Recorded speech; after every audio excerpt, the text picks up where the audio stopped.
Salut tout le monde, c'est Melvin, j'espère que vous allez bien. Je vous retrouve aujourd'hui pour une nouvelle vidéo dans laquelle je vais vous raconter deux histoires qui font bien flipper. Et mes amis, je tenais à vous remercier du fond du cœur, on a atteint les 10 000 abonnés sur Instagram. C'est un truc que je trouve incroyable parce que sur Instagram, on partage vraiment un lien différent que sur YouTube. C'est un lien beaucoup plus proche qu'on a parce que moi je vous raconte tout mon quotidien. On peut discuter en message privé, on discute sur des lives. Et vraiment de savoir que vous êtes 10 000 personnes à me suivre, c'est juste incroyable. Pour vous remercier, je vous ai promis de vous organiser un concours. Et dans ce concours, je vais vous permettre de gagner 20 fois 50 € sur Amazon. Et tout ça, ça aura lieu le 11 novembre sur Instagram. Pourquoi le 11 novembre, vous allez me dire? Eh bien tout simplement parce que ça marquera les 5 ans de la chaîne. Et oui, ça fait déjà 5 ans que je fais des threads d'horreur sur cette chaîne. Donc je me dis, c'est la bonne occasion de à la fois fêter l'anniversaire et de vous remercier pour fêter les 10 000 abonnés. Donc si vous ne voulez pas louper ce concours, ça se passera uniquement sur Instagram parce que moi j'ai la possibilité de vous contacter en privé pour vous transmettre votre code. Donc rejoignez-moi, le lien est en description et si jamais mon nom d'utilisateur c'est Melvin Fogelsang. Voilà, je vous souhaite déjà bonne chance pour le concours, on aura le temps d'en rediscuter en long en large sur YouTube parce que oui, d'ici le 11 novembre, il y a quelques vidéos de prévues. Moi je vous propose d'éteindre la lumière de là où vous trouvez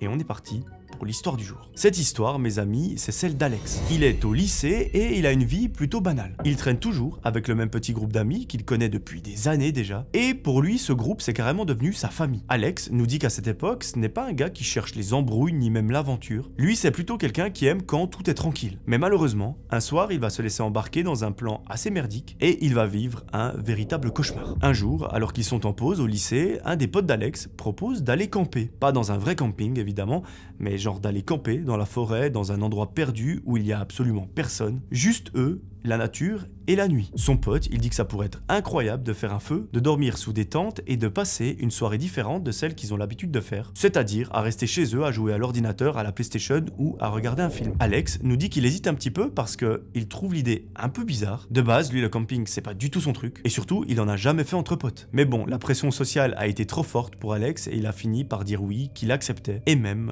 qu'il se réjouissait. Après tout, au fond de lui, il se dit que ça peut être marrant, que ça peut être une belle expérience, et vous allez me dire, peut-être qu'il a raison. La semaine passe tranquillement et arrivé au samedi soir, ils prennent la voiture, ils chargent les sacs, la nourriture, les lampes et ils partent pour l'aventure. Heureusement, il y en a un des 5 qui a le permis, spoil, ce n'est pas moi. Donc ils peuvent compter sur lui pour conduire jusqu'à l'endroit du camping qui est en fait un petit peu éloigné de la ville. Alors quand je dis l'endroit du camping, vous comprenez que c'est pas un camping où il y a des caravanes, mais c'est en gros une grande prairie entourée d'une forêt et ils se démerdent. Au début, l'ambiance est excellente, ils rigolent bien dans la voiture et ils mettent de la musique, mais plus ils roulent, plus la route devient sombre. À un moment, elle n'est plus du tout éclairée parce qu'il n'y a pas de lampadaire. Seuls les phares de la voiture permettent d'éclairer la route et les quelques arbres qui défilent autour d'eux. Alex nous dit qu'il commence à sentir une drôle d'ambiance, pas une vraie sensation de malaise, mais un silence qui rend les choses un petit peu particulières. Et quand ils arrivent près de l'endroit où ils veulent camper, les garçons trouvent une petite place pour garer la voiture, ils prennent leurs affaires et ils s'enfoncent à pied dans la forêt pour trouver un petit coin sympathique. L'idée, c'est de trouver une petite zone où ils pourront installer leur tente, faire le feu dont ils rêvent depuis des semaines, dans le but de passer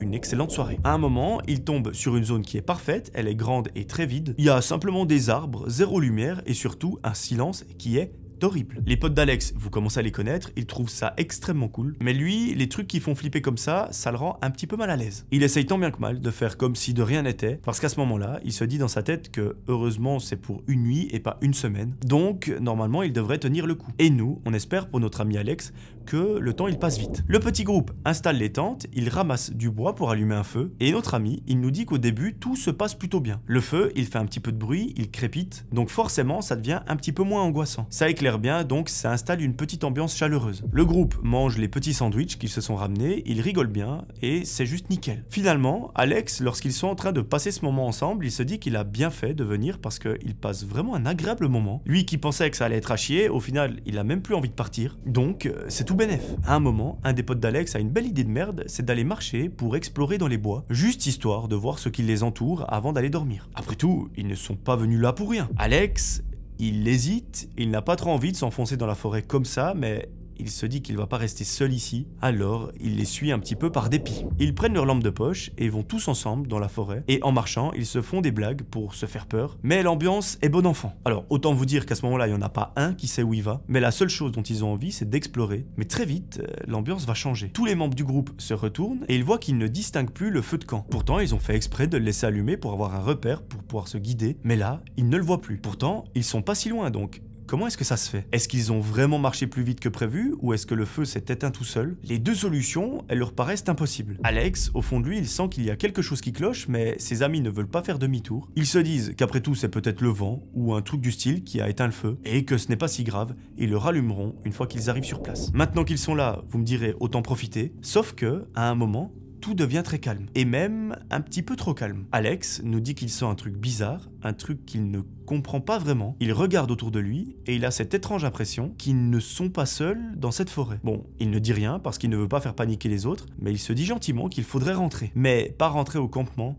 rentrer chez eux tout court. Et comme si quelqu'un avait lu dans ses pensées, un de ses potes dit qu'il vaut mieux retourner au camp parce que c'est plus prudent selon lui. Là, il commence vraiment à s'enfoncer pas mal dans la forêt. Donc, on pourrait se dire qu'il n'y a pas qu'Alex qui sent à ce moment-là un truc un petit peu bizarre. Le groupe fait donc demi-tour et ils finissent par retrouver leur campement. Là, ils voient que le feu est presque crevé, il y a encore une ou deux flammes, mais ce qui va les intriguer, c'est qu'en regardant d'un petit peu plus près, ils ont l'impression que quelqu'un a lancé de la boue ou de la terre comme pour éteindre le feu. La question, c'est qui aurait pu faire ça? Ils étaient tous ensemble dans la forêt, donc ça ne peut pas être l'un d'entre eux. Et Alex, au moment de nous raconter l'histoire, il nous fait une petite confidence. Il nous dit que c'est à ce moment-là qu'il aurait dû dire à tout le monde, les gars, on se barre. Le truc, c'est que vu qu'ils sont entre potes, eh bien, chaque membre du groupe a l'impression que c'est un autre membre du groupe qui est en train de faire une blague. Sauf que personne ne se dénonce parce que ce n'est pas eux qui ont mis de la terre. Alex, il essaye de prendre du recul, de se dire, bon, c'est pas si grave, peut-être qu'il y a eu un coup de vent, que ça a bougé de la terre ou je ne sais quoi. Il rajoute donc du bois dans le feu, et là, tout de suite, la lumière, elle revient, et l'ambiance redevient un petit peu normale. Les amis se posent autour du feu, et ils commencent à faire des petits jeux. Ils parlent de tout plein de sujets, du style du lycée, des filles avec qui ils aimeraient bien sortir. Enfin bref, vous me direz des discussions à peu près normales de lycéens. La soirée, elle se passe bien, jusqu'à un moment où un des membres du groupe suggère qu'il faudrait peut-être retourner marcher dans la forêt. Alex dit que non, ça y est, il ne veut pas, qu'il est bien là au chaud près du feu, mais les autres, ils rigolent et ils insistent. Pour Alex, c'est sûr et certain, il ne retournera pas dans cette forêt. Le problème, c'est que ses potes, ils lui disent « Ok Alex, ben si tu veux pas, on y va sans toi. » Lui, il pense naturellement que ses potes sont en train de blaguer, parce que l'idée, c'est que quand on est dans la nuit, en pleine forêt, généralement on essaye de pas se séparer. Sauf que non, pour ses potes, ce n'est pas une blague. Ils se barrent tous et ils le laissent là, tout seul. Bon, notre ami, il reste assis quelques secondes en pensant qu'un de ses potes va faire demi-tour pour rester avec lui, mais non, ils en ont rien à foutre. À ce moment-là, Alex pense qu'il va rester là, à les attendre seul jusqu'à qu'ils reviennent, mais assez vite, il entend un léger craquement derrière lui. Il se retourne et là il ne sait pas si ce qu'il voit est vrai ou pas, mais il croit apercevoir une sorte de silhouette qui se situe pas loin, à une vingtaine ou même une trentaine de mètres. Alors, il se lève, il prend sa lampe de poche et il court en direction de ses amis qui partent dans la forêt et il essaye de les rejoindre. À un moment, il est presque arrivé au niveau de ses potes.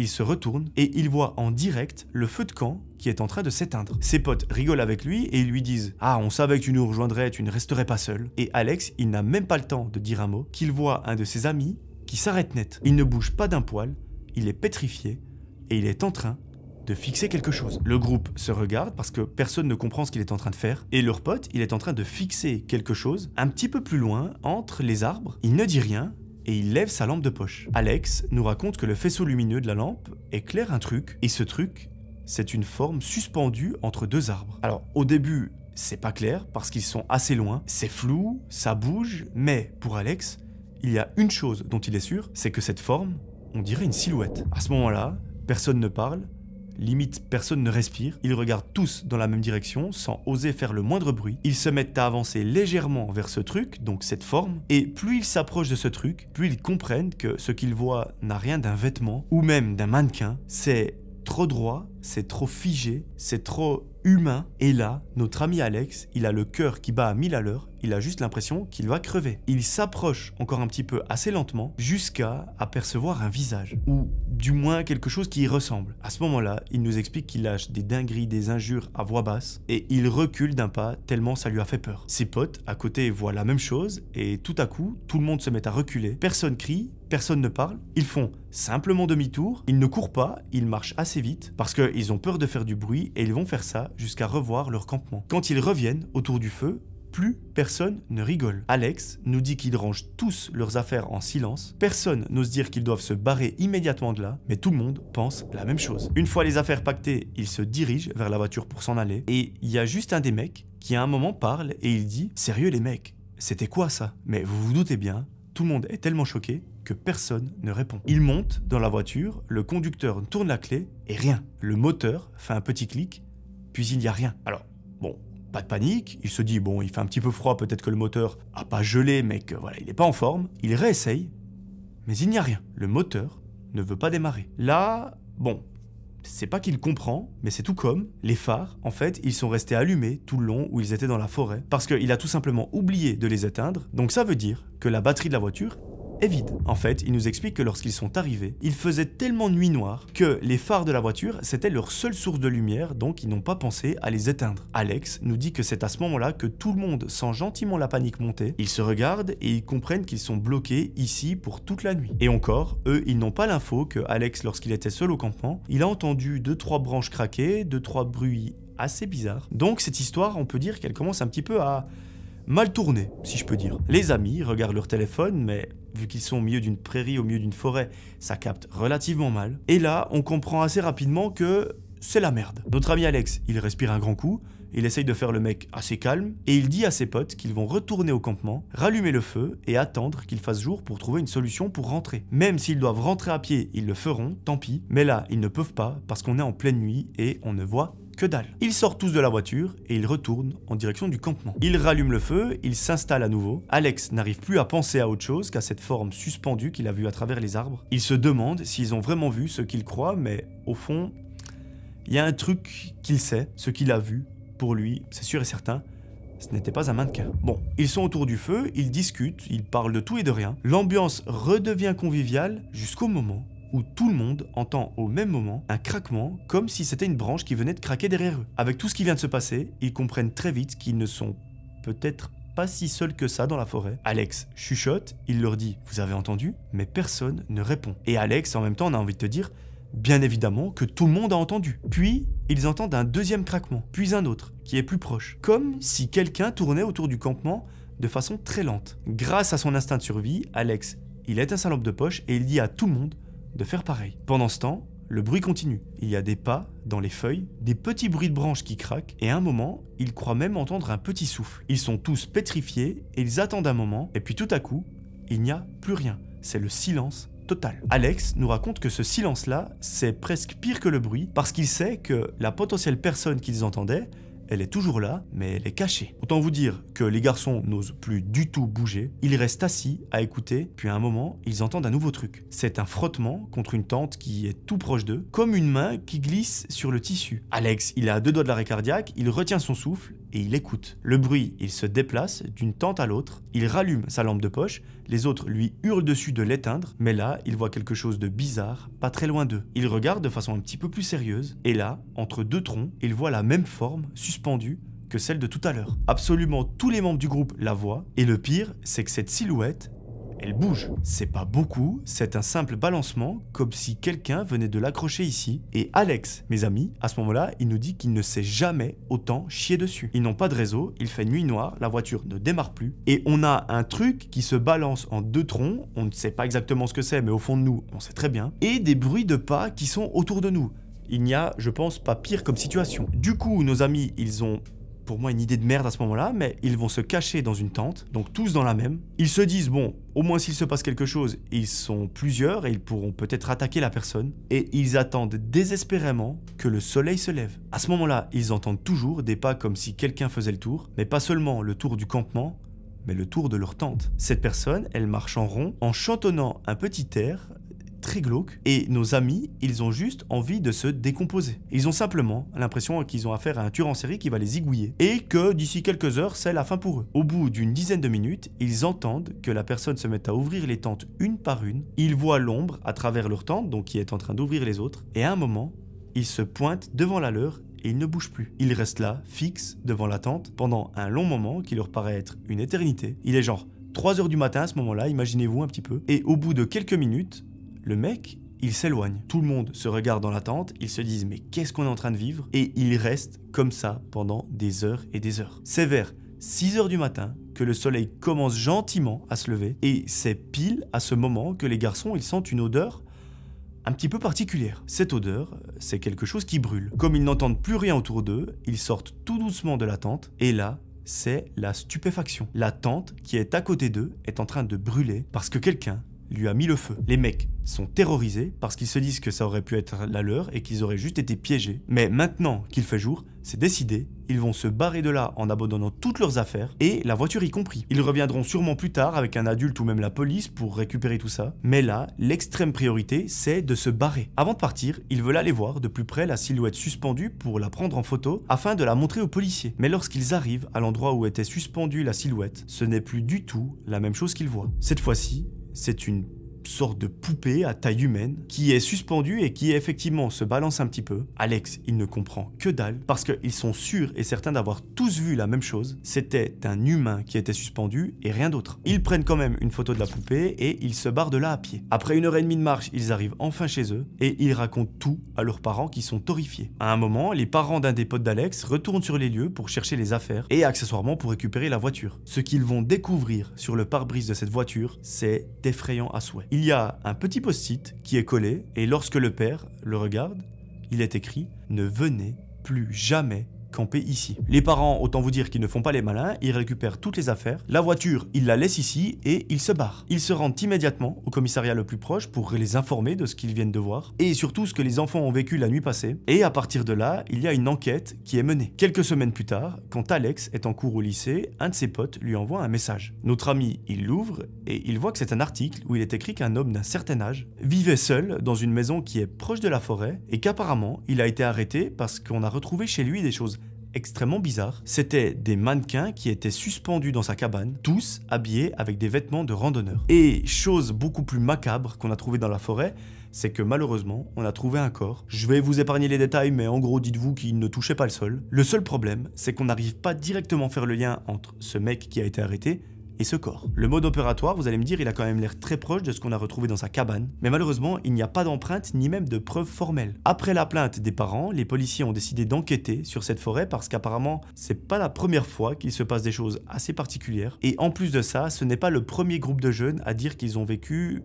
juste l'enfer. La police a interrogé absolument tous les habitants les plus proches, jusqu'à tomber sur ce mec dans sa cabane, qui leur a dit: j'en ai marre qu'on vienne camper sur ma propriété. Si je revois encore une fois des jeunes venir ici, cette fois-ci, je ne me contenterai pas que de leur faire peur. Partez du principe qu'il s'agira de leur dernier jour sur Terre. À partir de là, pour moi, ça constitue une preuve. Vous en faites ce que vous voulez. Mais pour moi, ce vieux, il a clairement buté des gens. Mais malheureusement, la police, ils ne peuvent pas prendre une décision aussi radicale que moi parce qu'il leur faut des preuves pour monter un dossier. Vous vous en doutez bien, mais Alex et ses potes, ils n'ont pas dormi pendant des semaines. Ils ont relu cet article des dizaines et des dizaines de fois parce que ce qu'ils ont vu dans la forêt, au final, heureusement, c'était des mannequins. Mais la police, en fouillant un petit peu plus loin, ils ne sont pas tombés que sur des mannequins, mais bel et bien sur un humain qui est malheureusement quick. Maintenant, il y a quand même une question qui reste sans réponse. Est-ce que le premier soir, la chose qu'ils ont vue, c'était l'humain, ou est-ce que c'était aussi un mannequin? Franchement, Alex et ses potes, ils n'y croient pas aux mannequins parce que pour eux, c'était beaucoup trop réel. Vraiment, c'était un visage, un corps, il y avait des textures, mais ils nous expliquent qu'à ce moment-là, ils étaient tellement dans la panique, ils avaient tellement peur, qu'en fait, leur cerveau a décidé d'oublier l'endroit où ça se situait. Surtout qu'il faisait nuit noire, il n'y avait pas beaucoup de lumière, donc ils n'ont pas réussi à dire aux enquêteurs: ok, j'ai trouvé un corps là. On peut bien évidemment imaginer que c'est celui que la police a trouvé, mais on n'en est pas certain. Donc si ça se trouve, peut-être que la police va faire encore de bien étranges découvertes. Voilà, c'est comme ça que se termine cette histoire. C'est un petit peu glauque. Cette histoire, moi je l'ai vraiment appréciée parce que c'est tout ce que j'aime. La nuit, dans une forêt, un truc bizarre. Un petit feu de camp pour bien se faire peur, enfin... j'adore ça. J'espère que cette histoire vous aura plu. Dites-moi dans les commentaires, vraiment je compte sur vous. Si vous devez mettre un commentaire, dites-moi ce que vous en avez pensé. Et moi, eh bien, je vous propose de reprendre un peu d'eau ou un coca ou je ne sais quoi. Un petit truc à manger et on est parti pour la deuxième histoire. Avant, je vous rappelle, venez me suivre sur Instagram pour ne pas louper le concours du 11 novembre. Cette deuxième histoire, mes amis, c'est celle de Ilona. À ce moment-là de sa vie, Ilona, elle a 24 ans et elle a la santé, elle a une famille qui est en or, des amis qu'elle adore par-dessus tout et en plus de ça, elle a un petit copain qu'elle aime plus que tout au monde. Et leur relation est plus ou moins stable. Ils sont super bien ensemble, ils sont très heureux, et ils le sont tellement qu'Ilona, elle se voit vraiment faire toute sa vie avec lui. Ilona, elle travaille dans une agence immobilière, c'est pas le travail de ses rêves, mais pour l'instant, elle a une situation assez confortable, elle gagne plutôt bien sa vie, donc ça lui va très bien comme ça. Avec ses collègues, elle s'entend plutôt bien, il y en a même certains qui sont devenus de vrais amis pour elle, et ça, franchement, c'est le principal. Ilona, c'est un peu le genre de personne que tout le monde apprécie parce qu'elle est très sociable, elle est très souriante, très solaire, même quand ça ne va pas. C'est vraiment la collègue à avoir, qui fait pas d'embrouille et qui fait son travail correctement. Mais elle, ce qu'elle préfère par-dessus tout, c'est rentrer chez elle le soir pour pouvoir passer du temps avec son copain. En plus, elle nous explique qu'il est très bien vu auprès de sa famille parce que c'est quelqu'un de très respectueux. Donc, elle ne pouvait juste pas trouver mieux. En fait, pour la petite histoire, Ilona et son copain, ils se sont rencontrés à la fac. C'était pendant un projet de groupe, donc absolument random. Et depuis ce fameux projet, eh bien, ils ne se sont plus jamais quittés. Au début, entre eux, c'était que des discussions qui étaient liées à leur cours, en mode est-ce que t'as compris tel ou tel sujet. Et petit à petit, ils ont commencé à se voir en dehors de la fac et ils sont tombés fous amoureux l'un de l'autre. Comme je vous ai dit, tout se passe extrêmement bien avec son copain. Le seul truc qui dérange un petit peu Ilona, c'est que parfois, il est légèrement discret, voire même assez secret. Son copain, en fait, elle nous explique qu'il travaille dans la sécurité privée et souvent il travaille de nuit. Et parfois, il travaille même des week-ends tout entiers. C'est quelqu'un qui raconte rarement ses journées en détail parce qu'il dit tout simplement qu'il est beaucoup trop fatigué ou qu'il ne s'est rien passé de spécial, donc il n'a pas grand-chose à raconter. Même si elle aimerait en savoir un petit peu plus et parler avec lui, elle n'insiste pas trop pour pas que ça le saoule. Il y a aussi des fois où elle sent son copain un petit peu nerveux, il regarde son téléphone plus que d'habitude, ou même il sort en pleine soirée pour prendre l'air. Bon, vous allez me dire, c'est pas des comportements si bizarres que ça, mais c'est vrai que ça peut interpeller, surtout si la personne n'a pas l'habitude de faire ça. Ilona, elle essaye de rien dire parce qu'elle a pas envie d'envenimer les choses. Après tout, elle lui fait confiance et elle se dit juste qu'il a besoin de prendre un petit peu l'air avec son travail qui lui demande beaucoup d'énergie. Mais malheureusement, vous allez voir que tout ne va pas être si rose que ça dans leur relation. Elle nous raconte que depuis quelques semaines, elle sent son copain qui change un petit peu. Il reçoit des appels tard le soir et il s'éloigne pour répondre, chose qui est assez particulière parce qu'il ne le faisait pas avant. Et lorsqu'il revient de ses appels, il a toujours l'air préoccupé. Quand elle lui demande « Est-ce que tout va bien ?», il lui dit « C'est rien du tout, ne t'inquiète pas ». Mais Ilona, au fond d'elle, elle est quand même un peu inquiète parce qu'elle se demande s'il n'a pas rencontré quelqu'un d'autre, ou encore pire, peut-être qu'il a des ennuis. Mais malheureusement, c'est encore pire que ça, parce que du jour au lendemain, le petit copain d'Ilona, il va disparaître sans aucune explication. La veille de sa disparition, le couple a commandé à manger, ils ont regardé un petit film, et ils sont allés se coucher pas trop tard. Le lendemain, c'était dimanche, donc ils étaient tout contents de pouvoir les deux rester à la maison, et de profiter l'un de l'autre. Mais quand Ilona, elle s'est réveillée, elle était toute seule dans le lit. Son copain n'était plus là. Bon, c'est pas inhabituel non plus, donc elle s'est pas posé plus de questions que ça, mais quand elle a vu que le soir il n'était toujours pas rentré, là, ça lui a vraiment paru bizarre. Elle a commencé à appeler ses parents, ses proches, ses amis, mais personne ne l'a vu. À ce moment-là, c'est la panique totale, ils se disent quand même qu'ils vont attendre le lendemain pour voir si par hasard il débarque. Mais vous vous en doutez bien, le lendemain, il n'y a toujours rien. Ils ont beau appeler sur son téléphone portable, malheureusement personne n'a de réponse. Ils arrivent directement sur la messagerie comme si son téléphone était éteint, donc on ne peut tout simplement pas le localiser. Ilona, à l'intérieur, elle sent que voilà, il y a quelque chose qui se trame, il y a quelque chose qui est pas clair, qui est louche. Du coup, ce qu'elle décide de faire, et pour moi c'est le bon réflexe, elle se rend au commissariat le plus proche et elle déclare sa disparition à la police. Les jours qui suivent, franchement, c'est un véritable cauchemar. Parce que personne ne sait à l'heure actuelle où est passé le copain d'Ilona. Il n'a laissé absolument aucune trace derrière lui, c'est comme s'il s'était volatilisé. Donc, vous imaginez bien que tout le monde s'inquiète. Notre amie, elle ne dort plus pendant des nuits, elle n'arrive plus à manger. Vraiment, elle nous raconte que c'est un enfer à vivre. Elle, qui avait l'habitude d'être tout le temps avec son copain à l'appartement, elle se retrouve toute seule, avec cette angoisse de se dire mais est-ce qu'il lui est arrivé quelque chose? Est-ce qu'il est encore en vie? Est-ce qu'il est parti avec une autre femme? On ne sait pas. Naturellement, la seule chose qu'elle espère, c'est qu'il va rentrer sain et sauf et que tout va reprendre comme avant. Il y a 5 jours qui passent et tout à coup, on a des nouvelles du copain d'Ilona. Malheureusement, ces nouvelles, elles ne sont pas bonnes du tout. Un jour, la police appelle notre ami et ils vont lui faire une déclaration qui va tout bouleversé. Ils lui disent qu'apparemment son compagnon aurait eu un accident. Malheureusement, on ne lui dit pas grand chose d'autre, on lui dit juste que c'est terminé et que malheureusement, il ne reviendra pas. Autant vous dire que notre amie Ilona, quand elle entend ça, elle s'effondre, elle est anéantie par cette nouvelle. Elle qui pensait que tout allait rentrer dans l'ordre, elle n'avait jamais imaginé ce scénario. Son monde, il s'écroule tout autour d'elle, elle entre dans une période de deuil très compliquée, parce que imaginez-vous, en quelques heures, vous perdez votre compagnon, celui-ci disparaît totalement, et vous apprenez quelques jours après que, malheureusement, il est parti, et vous ne savez même pas ce qui lui est arrivé concrètement. Heureusement, elle est soutenue par sa famille, par ses potes, et vous imaginez bien que ça ne suffit pas. Elle ne va même plus au travail, elle reste enfermée dans son appartement, et là, c'est une grosse période de dépression qui commence. Les 2 premiers jours, ils sont catastrophiques, et un matin, elle reçoit un message. Lorsqu'elle regarde son téléphone, elle pense qu'elle est en train de bader. Parce que sur l'écran, il y a effectivement la notification, et lorsqu'elle voit le numéro duquel il provient, elle se pose 1001 questions. Ce message a été envoyé par le numéro de son copain. Quand elle voit son nom, elle est juste pétrifiée. Ça lui fait extrêmement mal au cœur, parce que ça lui fait bizarre. Elle se dit, mais attends, il n'est plus là, mais il m'envoie un message. Elle se dit que c'est quelqu'un qui a du coup récupéré son numéro, donc quelqu'un qui a fait un nouvel abonnement chez l'opérateur et ils lui ont attribué son numéro. Et là, du coup, elle déverrouille son téléphone et elle regarde le contenu du message. C'est rien de bien fou, il s'agit juste du mot salut. Au début, elle pense à une blague, du coup, elle ne répond pas. Mais 5 minutes plus tard, elle reçoit un deuxième message qui cette fois-ci lui dit « Tu me manques, Nana ».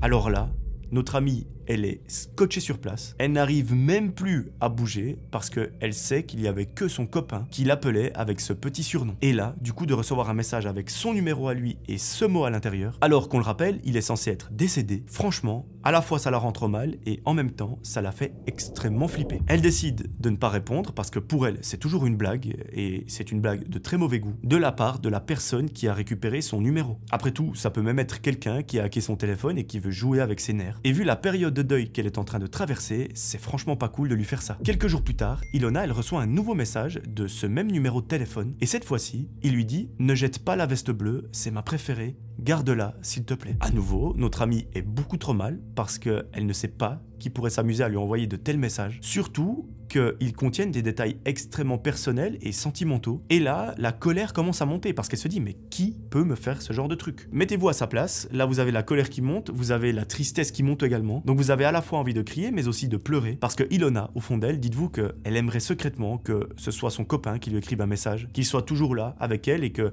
dans quelques heures, il revienne à la maison. Mais non, malheureusement, il est plus là. Cette fois-ci, elle ne laisse pas le message sans réponse, elle décide de lui répondre et de dire « Je vais porter plainte contre vous et demander à la police d'identifier ce numéro de téléphone parce que là, c'est trop. » Instantanément, Ilona reçoit une réponse qui lui dit « Ne fais pas ça. » 30 secondes après, elle reçoit un message qui cette fois-ci va lui glacer le sang. Il lui dit « Pourquoi est-ce que tu laisses la lumière du couloir allumée? Tu sais bien que ça me dérange. » Là, Ilona est complètement tétanisée par la peur parce qu'effectivement, la lumière de son couloir est bel et bien allumée au moment où il lui envoie ce message. Par peur, elle décide de ne plus lui répondre et de bloquer le numéro de téléphone, sauf que le problème, c'est que chaque jour, elle reçoit d'autres messages, et à chaque fois, ils proviennent d'un numéro de téléphone différent. Ilona, elle n'en parle à personne par peur qu'on la prenne pour une folle, et surtout qu'on la prenne pour quelqu'un qui n'arrive pas à faire son deuil et qui invente des choses pour se sentir mieux. Du coup, elle garde tout ça pour elle. Le truc, c'est que les messages qu'elle reçoit chaque jour, ils font écho à des trucs très personnels qu'ils ont vécu tous les deux, comme si la personne qui écrivait ces messages, elle connaissait extrêmement bien leur intimité. Il lui parle par exemple de petits détails du quotidien où il lui donne toujours le même surnom. Et un soir, alors qu'elle s'apprête à dormir, elle reçoit un message qui dit « Ne t'inquiète pas, je suis juste derrière toi. » Ilona, elle est en panique totale, elle allume toutes les lumières pour voir s'il y a quelqu'un dans la chambre, mais vous vous en doutez bien,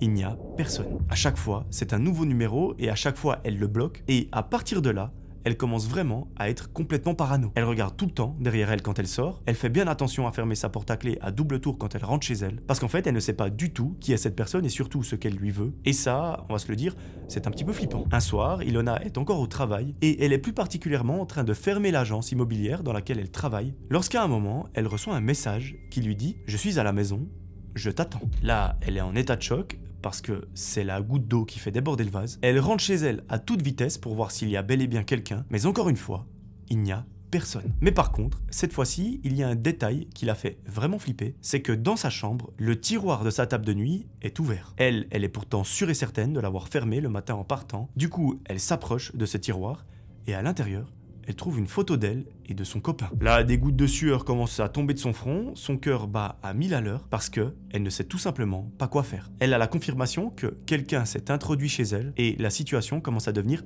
extrêmement grave. Elle décide donc d'aller au commissariat pour en parler aux policiers parce qu'elle ne peut clairement pas garder tout ça pour elle, car là, on est au-delà des messages qui sont envoyés, il y a carrément eu une effraction. Elle montre tous les messages aux policiers, la photo qu'elle a retrouvée chez elle, et eux, en fait, la seule chose qu'ils lui disent, c'est que c'est probablement une blague de quelqu'un qu'elle connaît et que pour l'instant, ils ne peuvent rien faire. Pour moi, les policiers ont clairement fait de la merde, après dites-moi ce que vous en pensez, mais quand quelqu'un vient nous annoncer quelque chose comme ça, généralement on essaye de le prendre avec du sérieux. Vous vous en doutez bien, Ilona, elle est dépitée, du coup elle décide de rentrer chez elle, elle marche le long du trottoir lorsqu'elle sent son téléphone qui vibre dans sa poche. Il s'agit encore d'un nouveau numéro, et cette fois, il lui dit « Tu n'aurais clairement pas dû parler à la police ». À ce moment-là, notre amie, elle sent que quelqu'un ne la lâche pas et qu'il surveille tous ses faits et gestes. Elle se sent complètement épiée, elle rentre très vite chez elle et elle s'enferme à clé. Là, elle est vraiment au plus mal, elle ne veut plus voir personne. Ses journées, et même ses nuits, sont un véritable calvaire. Et la soirée, elle la passe sur son canapé à juste regarder le plafond. À partir de là, les jours passent et un dimanche, elle reçoit un nouveau message. Mais cette fois-ci, le message est un petit peu particulier. Bon, évidemment, c'est encore un nouveau numéro,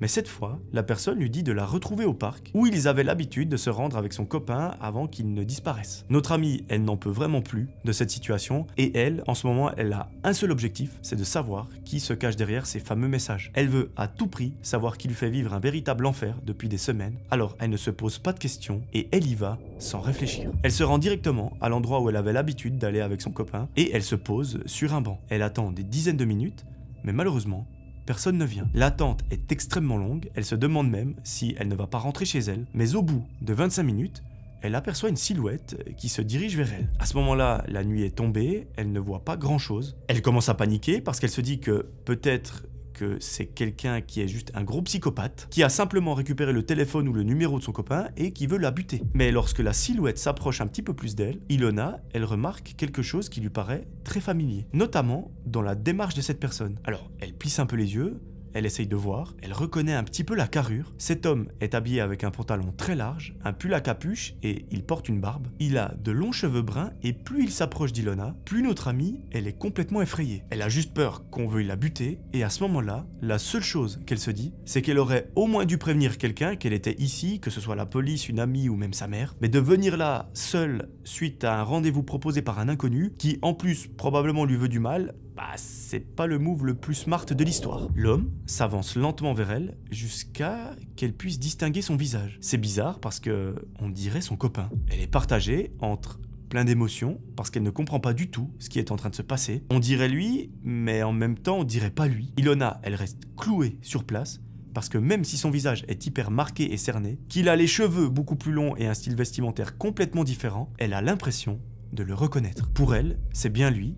Il est là, en face d'elle, vivant, après des semaines et des semaines de deuil. Alors même que la police a confirmé avoir retrouvé son corps. Imaginez-vous, dans la tête d'Ilona, c'est le chaos total, elle n'y comprend que dalle, parce qu'elle a l'impression de voir un fantôme. Elle n'ose évidemment pas l'approcher, et sa seule réaction, c'est qu'elle se met à pleurer. À un moment, il s'approche très près d'elle, il la prend dans ses bras, et elle nous explique que ce câlin, elle le reconnaîtrait parmi des millions. Là, les deux entament une discussion, et vous allez voir, c'est lunaire. Il lui avoue qu'il n'a pas eu le choix de disparaître parce qu'il était menacé par des gens extrêmement dangereux. Il lui dit qu'il s'est fait aider par des professionnels et qu'ils ont organisé sa fausse mort. Et tout y était. Faux accident, faux corps pour l'enterrement, absolument tout. Ilona, vous imaginez bien, elle ne comprend rien du tout. Elle se met dans une colère noire parce que elle se dit s'il a fait ça, c'est qu'il voulait me faire une blague. Mais il lui explique que non, pas du tout. Selon lui, s'il a fait ça, c'est pour elle, pour pouvoir la protéger. Visiblement, son copain, il devait beaucoup d'argent à des gens très dangereux et il n'a jamais pu les rembourser. Sauf que ces gens-là, ils ont malheureusement menacé de s'en prendre à sa compagne, donc à Ilona, s'il ne rendait pas l'argent très rapidement. Il savait très bien que même s'il quittait Ilona, ces hommes, ils s'en prendraient à elle. Donc pour lui, la seule solution, c'était de disparaître, de faire croire à sa mort et de les rembourser avec l'argent de son assurance pour que sa copine ne soit plus jamais mise en danger. Il lui explique tout ça et franchement, Ilona, elle nous raconte que son monde, il s'écroule une deuxième fois. Elle ne sait pas du tout comment réagir parce que d'un côté, elle est super contente de le revoir, mais d'un autre, elle comprend bien qu'ils ne pourront plus jamais être ensemble étant donné les circonstances. Mais c'est là qu'un détail lui revient quand même. Elle repense au jour de l'enterrement et aux barrières qu'il y avait devant le cercueil. En fait, il ne pouvait voir le corps que de loin. Au début, Ilona, elle pensait que c'était parce qu'il était trop abîmé à cause d'un accident, mais en fait, elle vient de comprendre que c'était surtout parce que c'était pas lui dedans. D'ailleurs, elle nous confie qu'elle n'a jamais eu la force de lui demander si c'était pas toi dans ce cercueil. C'était qui? Est-ce que c'était une vraie personne décédée ou est-ce que c'était un mannequin? Elle ne veut juste pas le savoir parce que c'est déjà assez dur d'encaisser ça comme ça. Elle comprend que son copain a fait ça pour elle et que c'était la seule solution qu'il a eu pour la protéger. Elle lui en veut quand même un peu, elle lui dit qu'il aurait pu la tenir au courant au moins parce que franchement elle a vécu des moments très douloureux. D'être dans l'incompréhension comme ça, c'est terrible. Mais elle comprend aussi assez rapidement que si elle avait été mise au courant, elle n'aurait probablement pas eu les mêmes réactions à l'annonce de la mort et à l'enterrement, ça aurait pu tout faire foirer. Alors, elle comprend un petit peu son geste. Mais même s'il est encore vivant, ça ne change pas le fait que dans sa tête, Ilona, elle sait que c'est terminé. Qu'ils ne pourront plus jamais être ensemble parce que ce gars, aux yeux du monde, il est censé être mort. Dans tous les cas, Ilona, elle est condamnée à vivre sans lui. D'ailleurs, elle s'était même faite à l'idée. Il lui dit qu'il va changer de pays et même d'identité, mais qu'il gardera toujours un œil sur elle. À ce moment-là, il la serre fort contre lui et il lui dit au revoir. On s'imagine bien, les adieux sont très tristes. Ilona, elle rentre chez elle en pleurs. Elle est très bouleversée par ce qu'elle vient de vivre, parce qu'imaginez-vous que pour elle, c'est le métavers. Et encore une fois, ça lui rajoute un secret qu'elle ne pourra dire à absolument personne. À ce moment-là, elle nous raconte qu'elle ne s'est jamais sentie aussi seule de toute sa vie. Une fois arrivée chez elle, son téléphone il vibre, elle reçoit un message d'un numéro inconnu qui lui dit « Ne t'inquiète pas, je serai toujours là ». Même si son copain, elle a la preuve qu'il est vivant, elle continue de rester coincée entre le deuil et le cauchemar, parce que pour elle, elle l'aime encore, mais elle sait très bien que leur histoire est terminée. Voilà, c'est la fin de cette histoire. Moi je l'ai trouvé incroyable parce que c'est une mécanique qu'on n'a pas encore eue sur la chaîne. Vraiment, les deux histoires de cet épisode, je les ai adorées. Dites-moi si vous les avez aussi aimées en commentaire, ou même par DM Instagram. Profitez-en d'ailleurs pour venir me suivre, pour pas louper le concours pour les 10 000 abonnés. Et voilà, moi je vous remercie du fond du cœur pour tout le soutien que vous m'apportez ces dernières semaines, et même de façon plus générale depuis 5 ans. N'hésitez pas à rejoindre la chaîne, on est 160 000, c'est un truc de malade. Et moi, j'ai juste une hâte, c'est de vous proposer les nouvelles vidéos, notamment celle de la semaine Halloween. Voilà, moi je crois que je vous ai tout dit, je vous remercie encore une fois du fond du cœur. Je vous promets de vous retrouver très vite pour un nouvel épisode. D'ici là, j'aimerais que vous preniez soin de vous. C'était Melvin, ciao tout le monde.